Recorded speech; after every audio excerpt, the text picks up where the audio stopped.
함께 나누겠습니다. 이사야 41장 9절 10절 말씀, 지난 시간과 더불어 이어서 말씀 가운데 함께합니다. 봉독해 올려드립니다. 내가 땅 끝에서부터 너를 붙들며 땅 모퉁이로부터 너를 부르고 내게 이르기를 너는 나의 종이라. 내가 너를 택하고 싫어하여 버리지 아니하였다 하였노라. 두려워하지 말라, 내가 너와 함께함이라. 놀라지 말라, 나는 네 하나님이 됨이라. 내가 너를 굳세게 하리라. 참으로 너를 도와주리라. 참으로 나의 의로운 오른손으로 너를 붙들리라. 아멘. 우리 옆에 있는 분에게 서로 인사 나누겠습니다. 하나님은 당신을 사랑하십니다. 가정의 달 어버이 주일을 통해서 오늘은 본 예배당에서 예배하시는 분들이 많지 않은 가운데 부모님과 함께 예배할 수 있도록 그렇게 이번 주 정해졌는데, 어쨌든 현장에서 함께 하시는 예배하는 분들이나 또 그리고 이 자리에 함께 예배하는 분들을 주님을 축복하고 사랑합니다. 오늘 창세기 28장 말씀을 더 읽어드립니다. 창세기 28장 13절로 15절에 나오는 말씀인데요. 봉독 결일이죠. 또 본즉 여호와께서 그 위에 서서 이르시되 나는 여호와니 너의 조부 아브라함의 하나님이요 이삭의 하나님이라. 내가 누워있는 땅을 내가 너와 내 자손에게 주리니 내 자손이 땅의 티끌같이 되어 내가 서쪽과 동쪽과 북쪽과 남쪽으로 퍼져나갈지며 낙의 모든 족속에 너와 내 자손으로 말미암아 복을 받으리라. 내가 너와 함께 있어 내가 어디로 가든지 너를 지키며 너를 이끌어 이 땅으로 돌아오게 할지라. 내가 내게 허락한 것을 다 이루기까지 너를 떠나지 아니하리라 하신지라. 아멘. 사랑하는 여러분, 지난 한 주간 우리는 나의 삶에 주님이 함께하는 삶이라 여긴다면 이라는 그러한 말씀을 나누고 한 주간을 살았습니다. 한 주간 살면서 우리는 이 말씀을 가슴에 새기고 또 그리고 한 주간 내 삶에 주님이 함께하는 삶인데 라는 의식을 갖고 살았는지요. 지혜로운 사람과 어리석은 사람의 차이는요, 물이 나지 않는다고 해서 여기저기 땅마다 샘을 파보기 위해, 샘을 찾기 위해서 땅을 파는 분들이 있습니다. 그런가 하면 우직하니 한 곳을 집중적으로 파는 사람이 있습니다. 어느 게 지혜로울까? 그건 여러분들이 한번 생각해 보시길 바랍니다. 이 말씀을 드리는 것은 모든 영상도 그렇고 예배의 모든 메시지도 그렇고 찬양도 그렇습니다만은 저는 우리 성도들에게 성도들의 그릇에 맞는 또 그리고 하나님께서 우리 교회 지체들에게 부어주실 축복을 말씀을 통해서 하나님으로부터 부여받고 또 그리고 연구하면서 한 주간을 어떤 말씀으로 우리 성도들에게 먹여야, 우리 성도들과 또 은혜를 나눠야 우리 성도들이 영적 질 좋은 삶을 살아갈 수 있을지 또 그리고 그릇이 되어갈지를 생각하면서 말씀을 준비하고 전합니다. 그리고 저 또한도 이 말씀을 가지고 일주일을 고민하고 준비하기 전부터 지난주에 이어서 어떻게 말씀이 전개되어져 가고 있는지를 고민하면서 하나님이 왜 이 말씀을 주실까를 참 많이 되씹어보고 그리고 그 말씀을 새겨봅니다. 그리고 저 또한도 그 말씀대로 살아보려고 몸부림칩니다. 놀라운 것은 지난 우리가 몇 달 동안 올 한 해 하나님이 일하시는 교회라고 하는 주제를 통해서 말씀을 전하면서 뭔가 깊어지고 넓어지고 또 그리고 섬세해지고 있음을 분명히 저는 느낄 수가 있어요. 그리고 그 말씀대로 성도들의 삶과 인생 속에 뭔가 터치하심과 변화가 있어져 가는 것을 보게 되어집니다. 몇 주 전에 제가 약함이라는 메시지를 가지고 나눴어요. 근데 성도들의 삶에도 그것이 그대로 나타났습니다. 그리고 이 말씀을 또 함께 나누면서 또 동일하게 적용되어지고 그리고 나타나는 걸 볼 수 있습니다. 제가 이 말씀을 지금 서론을 제가 이렇게 전하는 것은요, 우리 성도들은 모르겠어요. 제가 보는 성도들의 관점의 모습을 보면 담임 목회자 강단 선포되어 준 나눈 말씀을 가지고 한 주간 고민하며 또 들어보고 소가 되새김질하듯이 매일 그 말씀을 유튜브에 올려놓았으니까 그 말씀을 들어보고 들어보면서 그 말씀이 내 삶에 완전 적용되는 삶이 되도록 씨름하는 삶을 살지 않는 것 같다는 생각이 들어요. 그리고 다른 목회자의 설교를 더 많은 시간 듣는다라는 생각을 합니다. 물론 좋습니다. 여러분이 영적으로 성장하는 일에 도움이 된다면 담임 목회자의 설교보다 훨씬 더 유익한 설교를 듣는 것이 훨씬 여러분 영적에 훨씬 도움이 될 수 있습니다. 그런데 하나님이 왜 같은 공동체 안에서 지체에게 담임 목회자를 세우고 말씀을 전하게 하실까? 제가 전하는 말씀만을 들으라고 전하는 것이 아니에요. 적용하는 삶의 역사 속에 어떻게 우리 신앙 영적인 모습으로 자라갈까라고 하는 것에서 비롯돼서 드리는 말씀이에요. 근데 어떻게 보면 담임 목회자의 설교에 적용된 것보다는 다른 목회자의 설교를 더 많이 듣고 은혜를 받으려고 합니다. 은혜 받는 건 좋습니다. 중요한 것은 듣고 적용시키지 않는 건 아무 의미가 없어요. 그래서 듣는 자와 있는 자와 그 가운데 기록된 것을 지키는 자가 복이 있다 했습니다. 그래서 저는 가만히 보면요, 우리 성도들이 저보다 은혜가 있다라는 것을 느끼면서도 염려되는 것이 있어요. 왜냐하면 저는 사실 933이나 극동방송이나 다른 기독교 방송을 아예 안 들어요. 우리 성도들은 잘 듣습니다. 가끔 성도들 잘 다 보면 그런 어떤 기독교 방송을 많이 들어요. 듣는 것이 나쁜 것이 아닙니다. 좋습니다.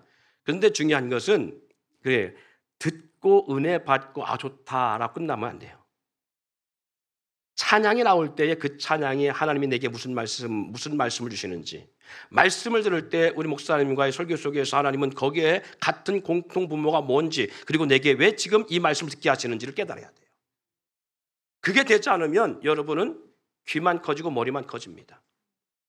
그래서 듣는 것도 중요한데 더 중요한 것은 말씀의 삶을 적용시키는 게 너무 중요합니다. 왜? 열매는 거기서 나옵니다. 열매는. 그래서 오늘 말씀도 다르지 않습니다. 2023년을 우리가 지나가면서요, 지난 몇 달간 메시지를 저는 계속 되새겨 봅니다. 되새겨 보면서 보면 1월 달 메시지부터 지금까지 하나님은 어떠한 물줄기처럼 줄기를 주시고 계속 진행해 나가시는 역사를 볼 수 있어요. 이것을 그냥 듣고 넘어가면 그걸 알지 못합니다. 그런데 그 말씀을 지속적으로 듣고 이 말씀이 내 삶 속에 마치 피처럼 그렇게 적용하면 알게 돼 있어요. 하나님이 왜 이 시점에서 이 말씀을 하시는지를 알 수 있어요.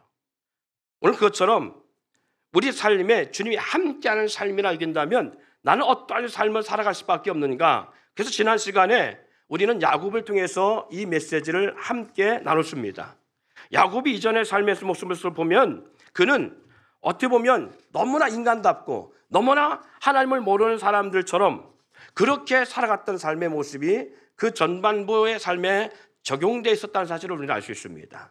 어떻게 보면 어머니의 힘을 통해서, 어머니의 노력을 통해서, 어머니의 수고를 통해서 자신의 삶을 영위하려고 했었고, 그리고 자기의 노력이 아닌 어떤 그런 다른 방법, 다시 말해서 남의 등을 쳐서 자기가 편하기를 원하는 그런 사람처럼 장자권의 복을 탈취하기 위해서 팥죽 한 그릇에 장자의 명분을 산다든가, 또 아버지로부터 장자의 축복을 받기 위해서 속이는 일들이 보면 세상 사람들이 살아가는 방법과 전혀 다르지 않은 그런 모습이 야곱에게 나타나 볼 수 있습니다. 가족을 위해서 뭔가 희생하고 섬기는 삶이 아니라 자신의 만족만을 위해 살아가려고 했던 그런 모습인데, 심지어 그것도 어떤 수고의 땀을 흘리면서 그 수고의 땀을 통해 취하려고 했던 것이 아니라 수고하지 않고 얻으려고 하는 어떻게 보면 요행 심리를 가지고 살아갔던 삶의 모습이 야곱의 전반부의 삶에 나타납니다. 그런데 놀라운 것은 전반부와 후반부의 삶의 역사가 어떠한 큰 환경을 겪었다든가 고난을 겪었다든가 아니면 생사가 오가는 문제를 겪은 일이 아님에도 불구하고 어떠한 찰나가 있은 이후에 야곱의 삶은 180도로 바뀌었음을 볼 수 있지요. 그 찰나가 어떤 찰나냐, 바로 베델에서 하나님을 만나게 된 결과 이후입니다. 야곱은 이전에 대충 깨를 부리며 적당히 사기치고 남의 등을 치면서 살며 어머니의 수고로 생계를 유지하며 살았는데, 이 베델에서 하나님 만난 이후에 누구보다 적극적이고 자신에게 주어진 일에 최선을 다하는 삶을 살아간 볼 수 있습니다. 그래서 우리가 지난 시간에 창세기 31장 38절 40절 말씀을 읽었습니다마는 그가 외삼촌 라반의 집에서 10년 가까이 살면서 외삼촌의 양떼와 그리고 암염소들을 낙태하지 아니하였고, 혹 그 양떼나 염소떼가 낙태하면 그것을 자기가 채웠고, 누가 도둑질하거나 아니면 병들어 죽게 되었을 때에 그것을 충실하게 공급했던 모습을 볼 수 있습니다. 그런가 하면 그의 고백 속에 보면 낮에는 더위와 밤에는 추위를 무릅쓰고 눈붙이를 겨를도 없이 이전에 부모님과 살아갈 때의 모습과는 전혀 다른 야곱의 행동의 모습이 나와요. 왜 이게 가능할까라고 했을 때에 내 인생에 나만의 것이 아닌 주님의 것이요, 주님이 동의하는 인생이며 주님의 뜻이며 주님이 나를 통해 이루실 인생관으로 그의 인생관이 바뀌었기 때문에 그렇습니다. 이전의 인생관 했을 때는 내 인생은 내 것이 생겼기 때문에 어떻게 하면 내가 고달프지 아니하고 내가 수고하지 아니하고 내가 희생하지 아니하고 내 노력이 들어가지 않은 상태에서 더 많은 것들을 얻을까라고 하는 삶을 살았다면 주님을 만난 이후의 삶은 전혀 달랐다는 것이요.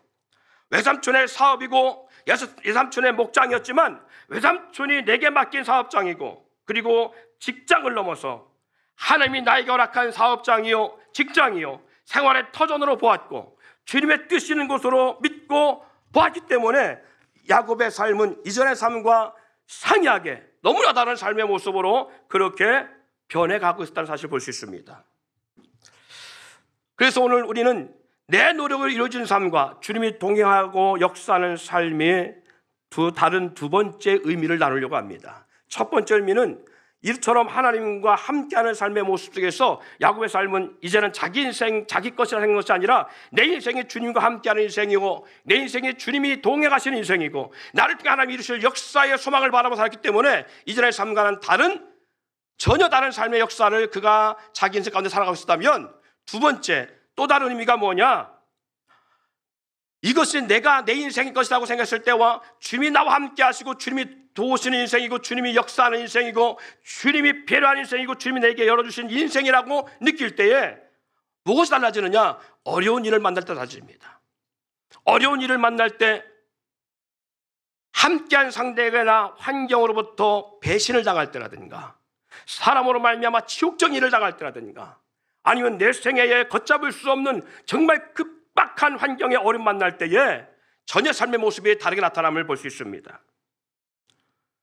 충성된 야곱에게 외삼촌은요, 야곱의 노동력을 거저치 않은 삶을 살아갑니다. 야곱을 수없이 속이며 수고와 노동력을 무수히 착취하지요.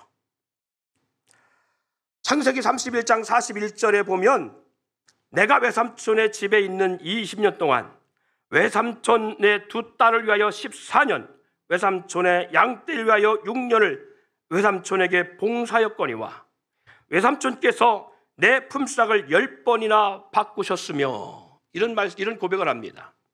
이 말이 뭐예요? 야곱의 약점을 이용해서 외삼촌은 자기의 삶이 번창하고 확정됨을 알면서도 돈에 눈이 먼 사업주처럼 야곱을 이용하고 있다는 거예요. 근데 야곱을 그걸 모르지 않는다는 거지요. 외삼촌이 내게 지금 어떻게 나를 사기치고 그리고 내 인생을 어떻게 지금 그가 이용하고 있는지를 야곱이 알고 있었어요.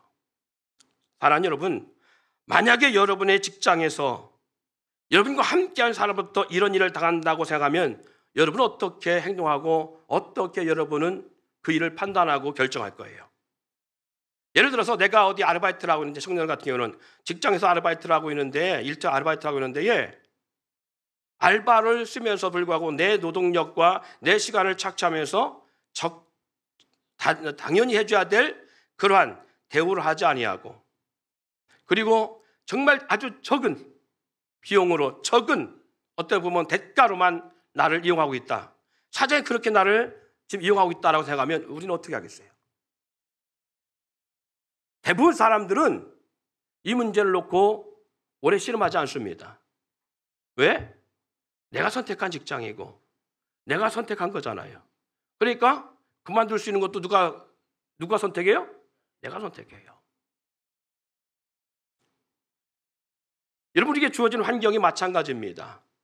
우리가 어떤 사업을 하든 직장을 하든 어떤 학교를 다니든지 어떤 사람을 만나든지요, 내가 선택했다라고 하는 것 때문에 내가 그 선택을 주관하려고 합니다. 그래서 지난 시간에 우리가 그 말씀 잠시 나눴습니다만은 오늘날 보면 뉴스를 통해서 수없이 나오는 것들 가운데 보면 부모가 자녀의 생명을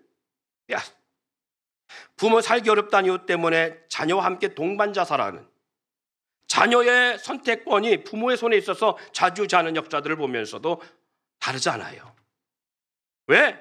내가 난 자식이라 생각하니까, 내 것이라 생각하니까, 부모 입장에 자녀마저도 내게 속한 존재라고 생각하니까 그 자녀에게 생사의 선택을 주는 것이 아니라 부모의 주관으로 아이의 생명을 앗아간다는 것이죠. 이와 같이 만약에 여러분이 자기 직장에서나 내가 주어진 환경 속에서 이런 일을 당한다면 우리는 분명히 안 믿는 사람과 동일하게 살아갈 수도 있고요, 정말 여러분들이 하나님 나와 함께 한다면 야곱 같은 삶을 살아갈 수 있음을 볼 수 있습니다. 야곱은 자기에게 10번이나 싹스를 주지 아니하고 속이는 외삼촌의 야비하고 악덕업주 같은 그런 상황을 모르지 않았습니다. 외삼촌이 야곱을 호구처럼 대하며 평생 자기 종처럼 부리며 노동력을 착취하는 삶을 당하면서도 야곱은 왜 그리 충성된 사람처럼 불철주야 눈붙일 겨를도 없이 이렇게 외삼촌은 자기를 속이는데 불구하고 왜 야곱은 그 외삼촌의 사업장을 위해서 호구처럼 불철주야 눈붙일 겨를도 없이 외삼촌의 양떼와 사업을 키워주느라고 모진 애를 쓰고 있느냐, 그 말이죠. 왜 그런 삶을, 그런 생활을 견뎌내고 있을까요? 오늘 이 말씀을 나누면서 우리는 나에게 이 삶을, 이 말씀을 적용해 봐야 됩니다. 계속 내게 주어진 속에 이런 일을 당할 때 나는 어떻게 지금까지 행동해왔고 어떻게 결정했는가, 그리고 앞으로도 이런 일을 당하게 된다면 나는 어떻게 이런 일을 풀어나가야 될 것인가를 고민해야 돼요. 그냥 한 번 말씀 듣고 그래 그렇게 살아야지 하고 끝나야 되는 것이 아닙니다. 왜냐하면 지금까지 살아오면서 우리가 그렇게 끝나기 때문에 우리의 삶에 변화가 나타나지 않습니다. 중요한 것은 그 말씀 안에서 하나님이 나에게 하신 말씀, 내가 어떤 결단을 내리고 어떤 삶을 살아가야 될 건가를 우리는 고민하며 그렇게 말씀에 순종하는 삶을 살아가는 삶이 있어야 돼요. 자기가 선택한 삶이라면 결코 그런 모습으로 야곱은 살지 못했을 것입니다. 자기가 선택한 삶을 넘어 하나님이 함께하는 삶이라고 야곱은 생각했고, 자기 비전이 아닌 하나님의 비전이라고 이 맡겨진 사업장, 외삼촌 라반의 양떼의 목장이지만 이 사업장이 내가 선택한 것이 아니라 하나님이 맡겨준 것이고, 그리고 하나님의 비전이 있는 것이라고 그렇게 믿고 따르기 때문에 자기의 꿈과 뜻이 아닌 하나님의 꿈이요 뜻으로 보았기 때문에 야곱은 견딜 수 있었다는 것이죠. 이사야 64장 11절 말씀에 이렇게 기록되어 있습니다. 내가 동쪽에서 사나운 날짐승을 부르며 먼 나라에서 나의 뜻을 이룰 사람을 부를 것이라. 내가 말하였은즉 반드시 이룰 것이요 계획하였은즉 반드시 시행하리라. 한번 우리 따라해 볼까요? 제가 선창합니다. 내가 말하였은즉 반드시 이룰 것이요 계획하였은즉 반드시 시행하리라. 아멘. 여러분, 저와 여러분에게도 하나님께서 하신 말씀입니다. 그래서 우리는 지난주에도 말씀의 본문의 말씀이 내용과는 좀 다른 것 같은 그런 말씀을 전했고, 오늘도 본문의 말씀을 그걸로 연거푸어 나누고 있습니다만은 오늘 그렇지요. 내가 땅 끝에서부터 너를 붙들며 땅 모퉁이로부터 너를 부르고 내가 이르기를 너는 내 종이라.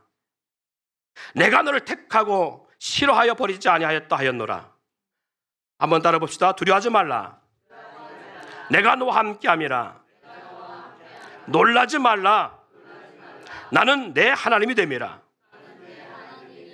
내가 너를 굳세게 하리라. 참으로 너를 도와주리라.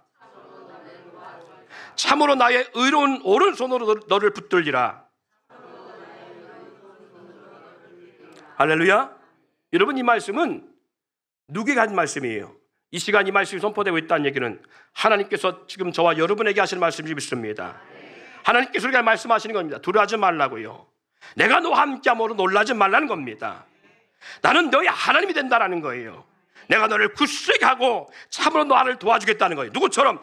창세기 28장에 하나님이 야곱을 베델에서 만나신 것처럼, 그리고 그 베델에게 말씀하실 때에 베델에서 하나님이 잠자는 야곱에게 말씀하신 것처럼 내 누운 땅을 너와 내 자손에게 주며 내가 서쪽, 동쪽, 북쪽, 남쪽에서 내 자손이 퍼져나갈 것이며 모든 족속이 너와 내 자손으로 말미암아 복을 받을 것이며 내가 너와 함께 있어 내가 어디로 가든지 너를 지키며 내가 내게 허락한 것을 다 이루까지 내가 너를 떠나지 아니하리라. 할렐루야.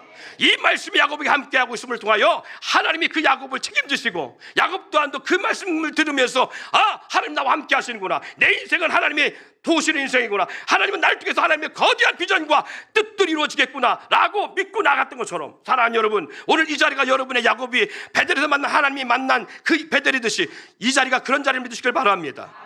여러분이 말씀 듣고 있다면 여러분 듣고 있는 그 자리가 바로 베델입니다. 하나님이 지금 내게 말씀하시는 거예요. 내가 너와 함께 한다는 거예요. 내가 너를 떠나지 않는다는 거예요. 내가 너를 통해 나의 모든 뜻을 이루겠다라고 말씀하는 것입니다. 사랑하는 여러분, 그러기에 우리는 이 말씀을 들으면서 분명한 것은 하나님 나와 함께 한다는 걸 잊지 않기를 바랍니다. 함께 한다는 의미, 그것이 뭐냐? 두 번째, 나에게 행한 것이 아닌 하나님께 행한 것이라는 것을 우리는 기억을 해야 됩니다. 이게 뭔 뜻이냐? 자기에게 행한 일이 아닌 하나님에게 행한 일이라고 하는 것을 우리는 늘 기억하고 살아야 돼요. 이게 뭘 말하냐? 제3자가 나에게 무슨 말을 하든지 뭘 하든지 이건 내게 한 것이 아니에요. 지금 하나님이 어디 계시다겠어요? 그렇죠.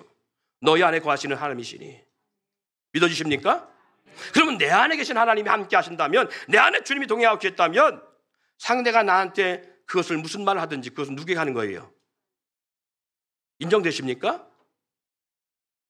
마태복음 25장 40절의 말씀에 기록하고 있습니다. 임금이 대답하여 이르시되 내가 진실로 너에게 이르노니 너희가 여기 내 형제 중에 지극히 작은 자 하나에게 한 것이 곧 내게 한 것이니라 하시고, 지극히 작은 자에게 한 것이 내게 한 것이라는 거예요. 이 말씀이 어떤 말씀이에요? 내가 줄일 때 너희가 먹을 것을 주었고, 내가 목마를 때 내게 마실 것을 주었고, 내가 헐벗을 때 나에게 옷을 입혔고, 내가 병들었을 때 나를 돌보았고, 내가 갇혔을 때에 나를 찾아와서 나를 위로했다는 거잖아요. 언제 그렇게 하였나이까? 여기는 작은 자에게 한 것이고 내게 한 것이라. 언제 우리가 그렇게 하지 아니하였나이까? 여기는 작은 자에게 하지 않은 것이고 내게 하지 않은 것이라. 사랑하는 여러분, 그렇다면 왜 서로 살아가야 되는 줄 아십니까? 상대가 이뻐 살아가야 되는 것이 아닙니다. 상대가 내 마음에 속 들어 살아가야 되는 것이 아닙니다. 상대가 나에게 잘하기 때문에 살아가야 되는 것이 아닙니다. 상대가 잘하기 때문에 내가 그에게 잘해야 되는 것이 아닙니다. 상대 안에 주님이 계시기 때문에 그런 거예요. 그래야 성경 말씀한 것처럼 이 말씀이 그대로 적용되는 삶이에요. 저는 지금 이 말씀, 마태복음 25장 이 40절 한 말씀만 가지고도요 수년 동안 고민하며 싫어합니다. 여기는 작은 자에게 한 것이고 내게 한 것이라. 용납하지 못할 때도 많지요. 품지 못할 때도 많지요. 마음에 안 들 때 많지요.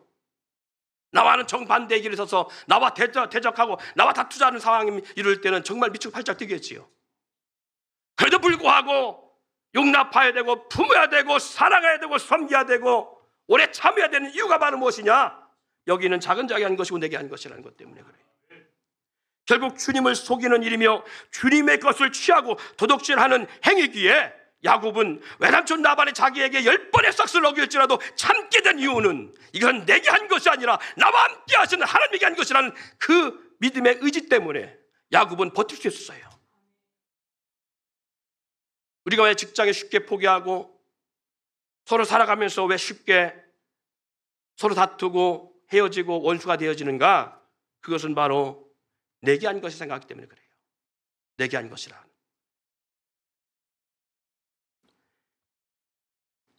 결국 야곱은 이러한 도둑질, 이러한 자기 10번씩 싹스를 어기는 일에 분노하고 싸우지 않고 견딜 수 있는 것은 주님이 책임질 일이기에 야곱은 싸우지 않았습니다. 여러분, 이것은 야곱의 아버지 이삭에게도 그 모습이 있어요. 그날 목자들과 수없는 다툼과 자기가 희생해서 파놓은 우물 때문에 빼앗기는 일을 여러 번 당해도 불구하고 그들과 싸우지 않냐고 그들이 빼앗고자 할 때 내어줬던 모습들을 보면 야곱이 지금 이 상황을 어떻게 견딜 수 있는가를 알 수 있어요. 왜 그렇게 했는가? 이전에 야곱에서 찾아볼 수 없던 거지요. 왜 우리 아버지는 그렇게 미련하게 해서 저렇게 살아갈 수밖에 없는지, 왜 아버지는 자기 희생과 자기 수고를 통해서 얻은 그 돈을 많이 물질을 들이고 노동력을 통하여 얻은 그 우물을 그렇게 쉽게 내어주는지, 다투지도 않고 싸우지도 않냐고 그냥 아무것도 아닌 것처럼 내어주는지, 왜 그렇게 미련한 호 같은 삶을 살아갔는지, 이전의 삶에서는 볼 수 없는 야곱의 행동이 베델에서 하나님 만난 이후에 야곱의 삶의 모습에서 아버지를 그대로 닮아갑니다. 아브라함께서도 동일한 이 사건의 모습, 이러한 같은 모습들이 나옵니다. 하나님이 아브라함과 함께 하시며 그를 통해서 비전을 제시된 이상 그의 삶은 개인의 삶이 아닌 하나님의 나라의 삶이요 하나님의 의를 위한 삶임을 볼 수 있습니다. 하나님의 기업된 삶이 되기에 아브라함에게 행하는 일은 하나님께 행하는 일과 동일하게 적용되고 있음을 볼 수 있어요. 그래서 오늘 하나님께서는 아브라함에게 이렇게 말씀합니다. 아브라함아, 너를 선대하는 것은 곧 나에게 선대하는 것이므로 내가 복을 주고 너를 악대하는 것은 나에게 악대하는 것으로 말미암아 내가 그들에게 저주한다고 말씀하고 있습니다. 창세기 12장 2절 3절 말씀, 내가 너로 큰 민족을 이루고 내게 복을 주어 내 이름을 창대하게 하리니 너는 복이 될지라. 너를 축복하는 자에게 내가 복을 내리고 너를 저주하는 자에게는 내가 저주하리니 땅의 모든 족속이 너로 말미암아 복을 얻을 것이니라 하신지라. 복의 근원이 누구에게 있다는 거예요? 아브라함에게 있다는 거잖아요. 왜? 하나님이 아브라함과 함께 하심으로 말미암아. 사랑하는 성도 여러분, 복의 근원이 누구에게 있습니까? 내게 있습니다. 왜? 아브라함과 함께 하셨던 하나님처럼 오늘 너희 가운데 하시는 이가 누구라고요? 하나님이기 때문에. 나와 함께 하신 하나님임을 여러분 확신한다면 우리는 안 믿는 사람들이 자기의 어떤 것에 만족지 못해 다투고 싸우고 그것 때문에 상처받고 시험 들고 원수 맺는 것처럼 삶을 살아가서는 안 되죠. 내 안에 하나님이 함께 하시는데 내 마음 누가 알아? 아니요, 주님이 아십니다. 내 삶을 누가 알아요? 주님이 아십니다. 사실 내가 나를 잘 알았지만 내가 나를 잘 모를 때도 많아요.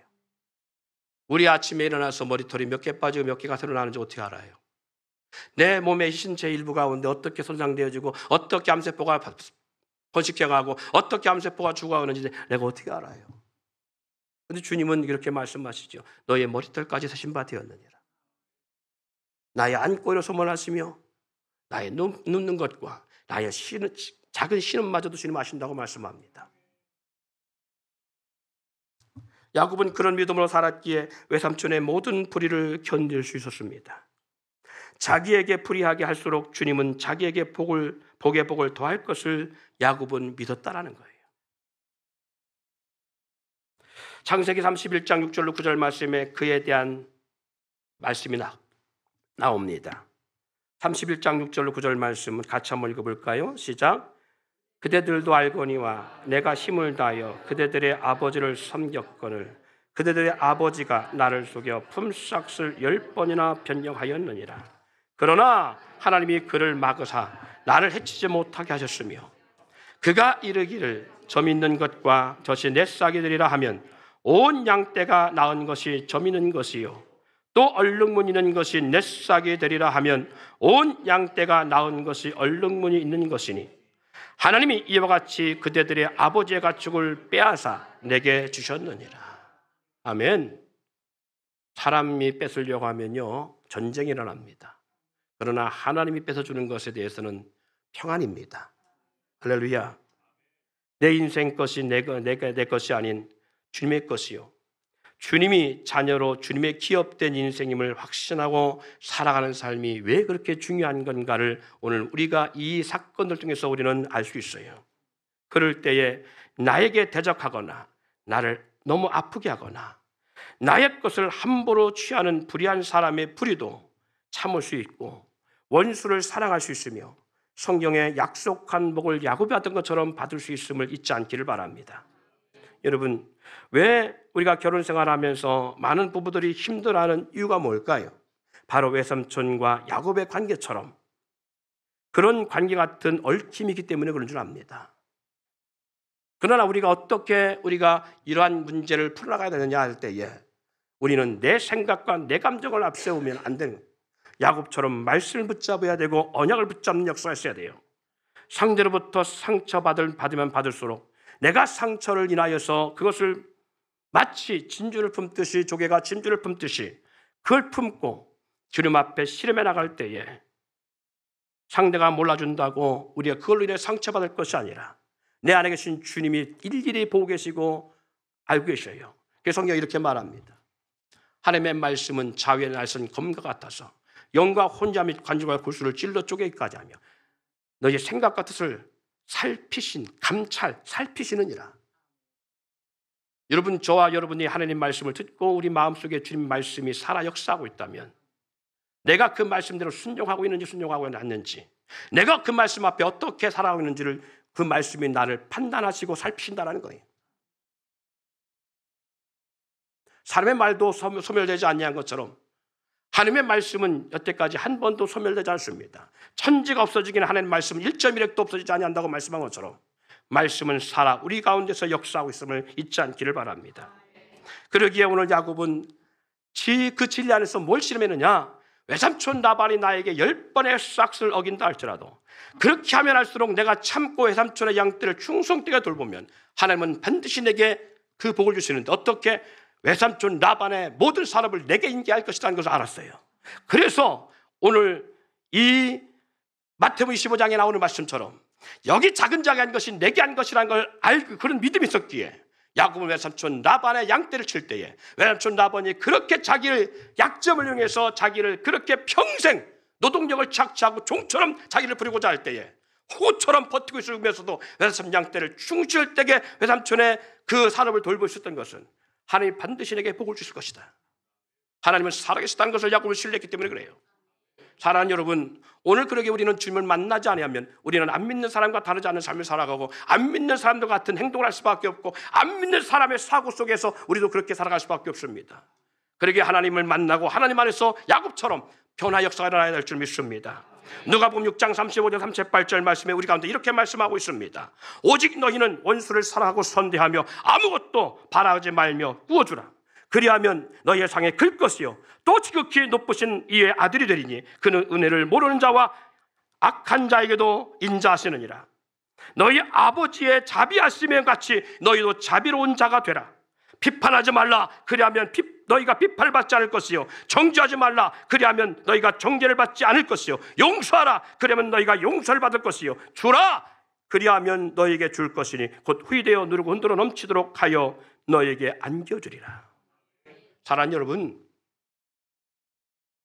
잘 되기를 원합니까? 부유하기를 원합니까? 야곱처럼 거부가 되기를 원합니까? 그러면 나에게 누군가 잘못하는 사람이 있고 나에게서 뭔가 이용하려고 하고 나를 힘들게 하는 대상을 만날 때 비판하고 판단하는 것이 아니라 주라. 그리하면 내게 줄 것이 후이되어 누르고 흔들어 넘치도록 너에게 안겨주리라는 말씀의 역사의 축복으로 돌아올 줄 믿습니다. 지금 하나님이 왜 야곱에게 외삼촌 라반이 야곱을 이렇게 이용하게 한 걸 용납하고 있느냐? 야곱을 축복하게 하시기 위해서 그래요. 그래서 우리는 고난을 만나면 우리는 이 영적 감각에 이 감각이 살아야 됩니다. 아, 하나님 내게 복 주시려고 복을 쌓아놓고 계시는구나. 할렐루야. 그 역사를 우리는 인지하고 있어야 돼요. 여러분, 여기 보니까 너희 원수를 사랑하고 선대하며 라고 말합니다. 근데 예수님이 말씀했지 원수는 어디 있다고요? 내 집안 식구라겠어요. 할렐루야. 그러니까 아내가 잘못하면 남편이 그것 때문에 열받을 것이 없어. 아, 하나님 내게 복 주시려고 쌓아놓으려고, 내게 복을 쌓아놓으려고 하시는구나. 남편이 잘못하면 남편과 싸울 필요가 없어요. 그 남편 일 중에서 하나님 내게 지금 뭐 쌓아놓고 있는 거예요? 외삼촌 라반의 복을 야곱에게 쌓고 있는 것처럼, 야곱에게 쌓고 있는 것처럼 지금 남편을 통해서 내게 복 쌓고 있는 거니까. 이게 영적 지혜라고요. 근데 우리는 그렇게 생각하지 않잖아요. 내가 저 인간 만난 게 문제지. 내가 한 번 실수를 내지 평생 이렇게 하고 살잖아요. 아니요. 하나님 축복하시려고 하신 거예요. 그래서 우리는 서로 잘할 때는 감사하고 이렇게 느끼지만 서로 힘들 때는 우리는 하나님에게 복 주시려고 하는구나. 그리고 오늘 이 말씀을 기억하는 역사가 있어야 돼요. 여러분, 가정만이 아니라 직장에서 넣은선 마찬가지입니다. 이 세상에 안 믿는 사람들이 왜 믿는 사람들에 대해서 힐난하고 손가락질하고 정죄하고 판단하느냐? 정말 믿는 사람이 말씀의 언약을 붙잡고 믿음의 삶을 살면 핍박당할 일이 없습니다. 그리고 그 핍박이 있다 할지라도 그것은 우리에게 복으로 돌아옵니다. 그러나 내가 당연히 잘못해서 당하는 멸시나 조롱이나 박해는요, 당연한 거예요. 어떻게 보면. 사랑하는 여러분, 외삼촌이 야곱에게 불의를 행할수록 하나님은 야곱의 산업에 복을 더하셨음을 우리는 이 본문을 통해서 알 수가 있고요. 외삼촌의 불의한 행위로 인해서 야곱이 얼마 만에 이 외삼촌의 사업이 대부분 다 야곱의 것으로 되어지는 역사를 경험하느냐? 딱 6년입니다. 10번의 싹스를 어기는 역사를 거의 몇 년 동안? 12년 동안 경험하고 있었는데 14년 동안 경험하고 있었는데 이 10번의 싹스를 어기는 외삼촌의 이 같은 문제를 단 6년 만에 해결하십니다. 6년 만에. 6년 만에 외삼촌의 산업보다 더 크고 더 거부가 되는 역사를 야곱에게 만드셨어요. 약함이 강함이라는 것처럼 하나님을 만난 후 야곱은 하나님에 대한 분명한 믿음으로 자기를 속이는 외삼촌 라반의 악행과 속임에 속아주었지만 결국 거부가 되었습니다. 이후에 하나님은 야곱을 한 번 더 시험합니다. 그 시험은 자기 형 에서에 대한 시험입니다. 에서가 400인의 군사를 거느리고 야곱에게 원수를 갚기 위해서 다가온다는 소식을 먼저 접하게 되지요. 야곱이 에서를 만날 때 야곱이 취한 행동이 뭡니까? 자기의 모든 재산을 그 형 에서에게 먼저 보내는 내어주는 역사가 나타납니다. 지금까지 온갖 서러움과 고통 속에서 발버둥 치며 얼마나 많은 고난 속에서 그의 산업을, 그의 기업을 이뤄놨어요. 어떻게 돈을 벌었냐고요. 어떻게 가정을 꾸려왔냐고요. 어떻게 세웠냐고요. 그런데 야곱은요, 이것을 마치 미련 없이 내 것이 아니냐 형 에서에게 다 내어줍니다. 그리고 야곱이 취한 행동이 뭔지 아십니까? 사람에게 구하지 아니하고 하나님께 복을 구하는 역사를 볼 수 있습니다. 하나님, 당신에게 복을 주셔야 됩니다. 어떻게 보면 사람과 씨름을 해야 되지요. 내가 살기 위해서 씨름해야 될 일이고 싸워야 될 일인데 야곱은 사람과 싸우지 않았어요. 우리의 씨름은 혈과 육에 대한 것이요 아니요. 정사와 권세와 요도의 세상 추가자들과 하늘에 있는 악의 영들과의 싸움이라고 말씀한 것처럼 사랑하는 여러분, 야곱은 사람과 싸우지 아니하고 하나님과 씨름합니다. 사람에게 구하지 아니하고 하나님께 복을 구함을 통해서 결국은 모든 이런 것을 되찾는 상황이 되어집니다. 오늘 우리는 누구랑 싸웁니까? 하나님과 씨름합니까? 사람과 씨름합니까? 내 주어진 환경과 상황과 아픔들을 누구와 다투고 있는가? 오늘 우리는 누구를 찬양하며 예배합니까? 정말 하나님을 믿고 신뢰하며 오늘 이 귀한 시간에 예배자로 서 있습니까? 복의 근원과 역사가 나의 노력이나 사람에게 있지 아니하고 하나님께 있음을 믿고 신뢰한다면 우리의 예배는 형식과 외식과 종교적인 예배가 되어서는 안 됩니다. 이 시간 베델에서 그리고 약복강에서 야곱이 하나님과 씨름하듯이 우리는 하나님과 씨름하고 하나님부터 복을 구하는 역사가 있어야 되고 하나님부터 구하는 삶의 역사에 될 믿습니다.